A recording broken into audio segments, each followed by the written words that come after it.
Government of India, in consultation with the government of Arunachal Pradesh, has identified 27 places features that are located in the state by standard place and features name on the official maps on the Survey of India, identifying them formally on the Survey of India map of Arunachal Pradesh, which is aimed at facilitating their accurate recognition and better awareness among public at large. And this seems to be an exercise that has now been carried out in consultation with the state government.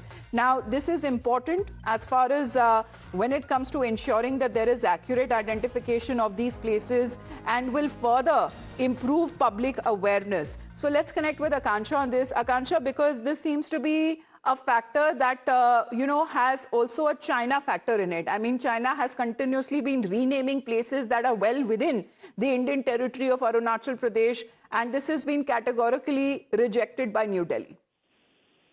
Absolutely. And in fact, one must keep in mind that time and again we see repeated attempts by Beijing as far as renaming places in Arunachal Pradesh is concerned. And India has always maintained the position, Amita, that these unilateral attempts by China are not going to change the ground reality or the nomenclature status of our locations and of Arunachal Pradesh, which is an inalienable part of India.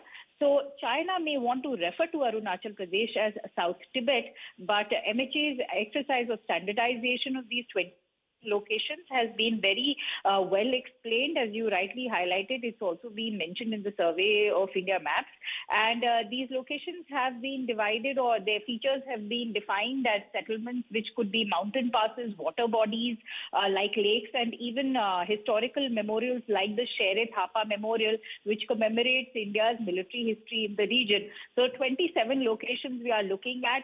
Some of them include key strategic mountain passes like the Zola, Rizala, Pukurla and Thagla, along with Sambho Sarovar, a lake. So it's interesting to see that India has come up with this in the backdrop of Chinese disturbances at the LAC, and the Ministry of Home Affairs has made this announcement on Friday that the exercise has been very much carried out in consultation with the government of Arunachal Pradesh. Okay. And we'll have to see if there's any reaction coming to that. But as far as the cartographic sort of conflict is concerned, China continues to react, and it continues to sort of stake claim to territory in India. Yes, and what we are now looking at, because there are several areas that have been notified, New Delhi has been consistently rejecting these exercises, maintaining that they have no bearing on India's sovereignty and over the state, and especially when it comes to Arunachal Pradesh.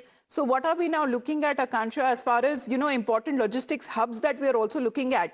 And these are mainly locations that are in the eastern part of Arunachal Pradesh, which China continues to identify as locations within its own territory. Oh, absolutely. And it's going to be a lot of intercoordinated mechanism within ministries in India itself, primarily the Home Ministry.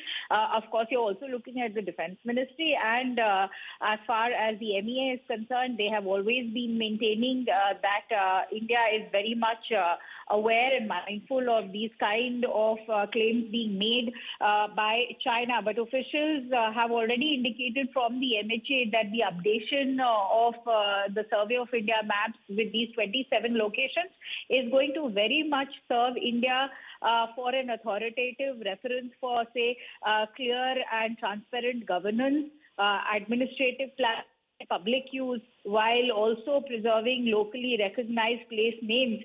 So India has always repeatedly maintained and is continuing to do so that any attempt by other countries, whether it is China or in our neighborhood, to rename any place, in this case within Arunachal Pradesh, have no legal validity. They will not affect any territorial claims being made by China. Yes. And it's also expected to strengthen the accuracy of India's official geographical records, while reaffirming its long-standing position that Arunachal is integral and inseparable to India.